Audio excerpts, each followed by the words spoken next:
Selamat datang di channel ini. Di video kali ini saya akan membahas sebuah kisah nyata yang terjadi dalam dunia pelayaran, yaitu kapal saya yang semulanya direncanakan beroperasi dengan lancar justru harus mengalami masalah muatan hingga 2 bulan di Bengkalis, Riau.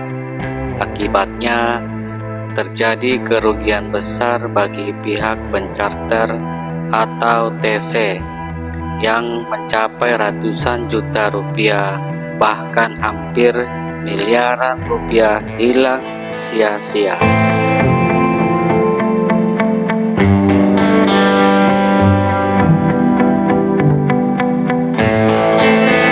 Kenapa hal ini bisa terjadi? Bagaimana nasib kapal setelah mengalami masalah muatan yang begitu lama? Dan apa keputusan akhir dari pihak pemilik kapal? Ikuti terus video ini sampai habis, karena saya akan mengupas tuntas cerita yang menyebabkan kapal tidak beroperasi selama berbulan-bulan di Bengkalis dan kerugian ratusan juta tanpa hasil dan keuntungan.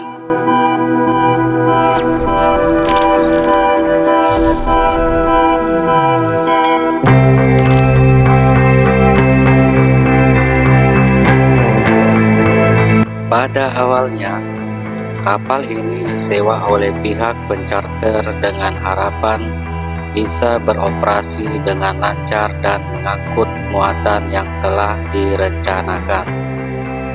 Semua perhitungan sudah dibuat, mulai dari jadwal keberangkatan, biaya operasional, hingga kebutuhan logistik kapal seperti bahan bakar dan air tawar.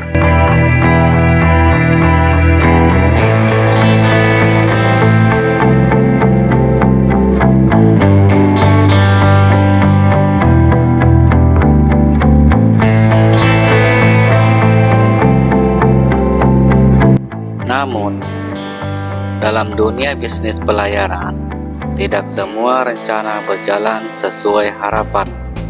Tantangan besar justru muncul ketika kapal tiba di Bengkalis, Riau. Setibanya di Bengkalis, masalah mulai muncul. Muatan yang sebelumnya dijanjikan ternyata tidak kunjung datang. Harapan besar untuk segera melanjutkan perjalanan mulai pudar karena tidak ada kepastian info kapan bongkar muat bisa dilakukan.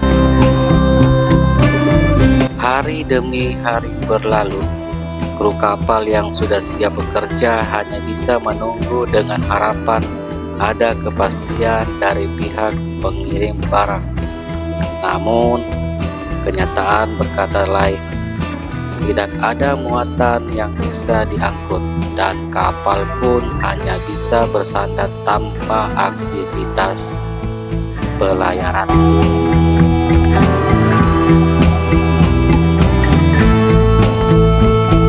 Lama-kelamaan, hal ini menjadi masalah serius bagi pihak pencharter.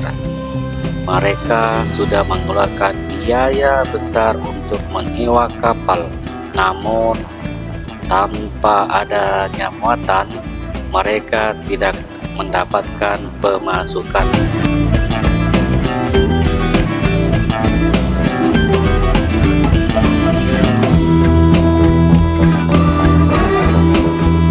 Kerugian besar bagi pihak pencharter.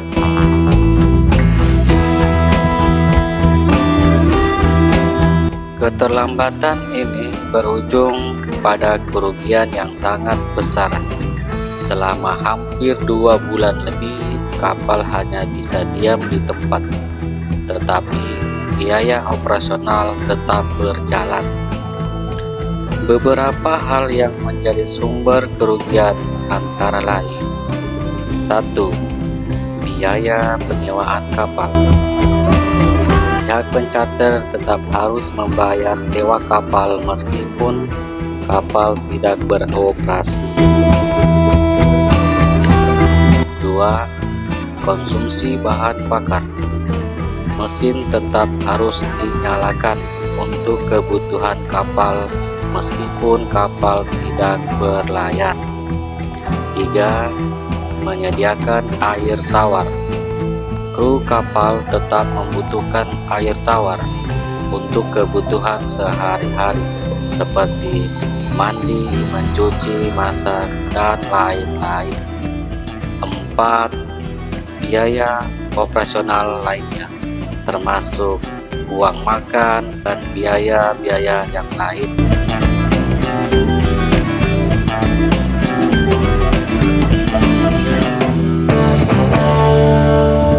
Jika diakumulasikan, total kerugian mencapai ratusan juta bahkan hampir miliaran rupiah.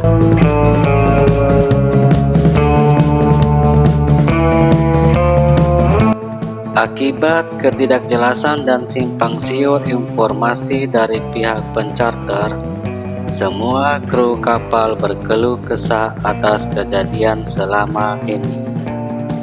Kami terpaksa menghabiskan waktu di kapal dengan kegiatan-kegiatan santai untuk menghilangkan kejenuhan.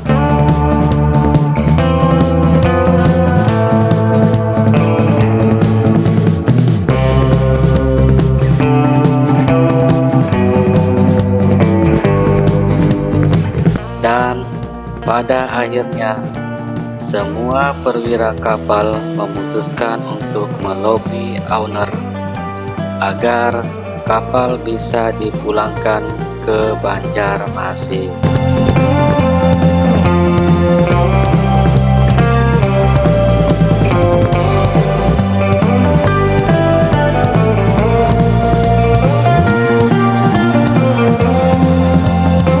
Pemutusan kontrak dan kepulangan ke Banjarmasin.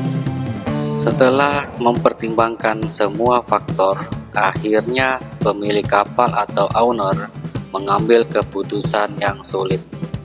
Mereka harus memutus kontrak dengan pihak pencarter karena kondisi yang tidak memungkinkan untuk terus bertahan di Bengkalis.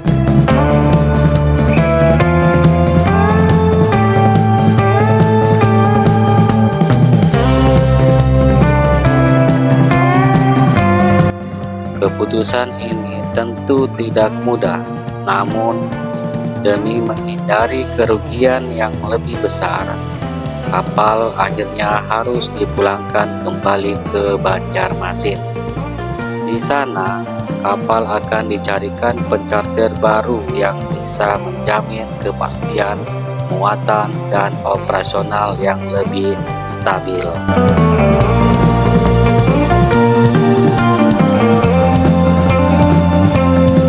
Kini kapal telah bersiap untuk perjalanan panjang menuju Banjarmasin.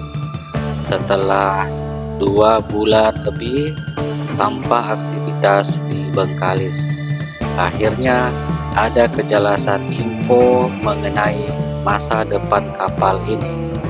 Para kru kembali bekerja dengan semangat baru, berharap kapal bisa segera mendapatkan kontrak baru yang lebih menjanjikan.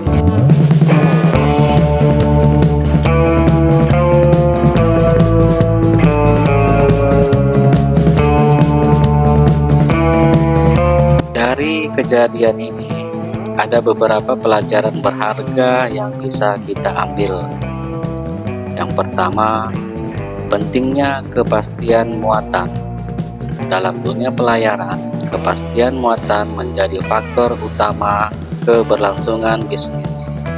Tanpa kepastian, kapal bisa mengalami keterlambatan yang berujung pada kerugian besar. 2. Resiko dalam bisnis pelayaran. Tidak semua perjalanan berjalan sesuai rencana. Faktor eksternal seperti keterlambatan muatan, cuaca, dan perubahan pasar global bisa berdampak besar pada operasional kapal. 3. Manajemen keuangan yang baik. Pihak pencarter dan pemilik kapal harus memiliki strategi keuangan yang matang untuk menghadapi situasi tidak terduga seperti ini. Dengan adanya pengalaman ini, semoga ke depan pihak pencarter dan pemilik kapal lebih berhati-hati dalam mengambil keputusan bisnis, sehingga tidak mengalami kerugian yang sangat besar. Itulah kisah perjalanan kapal yang sempat tertahan di Bengkalis selama berbulan-bulan. Semoga cerita ini bisa menjadi pelajaran bagi kita semua, terutama bagi teman-teman yang berkecimpung di dunia pelayaran. Semoga bermanfaat dan salam satu jangkar.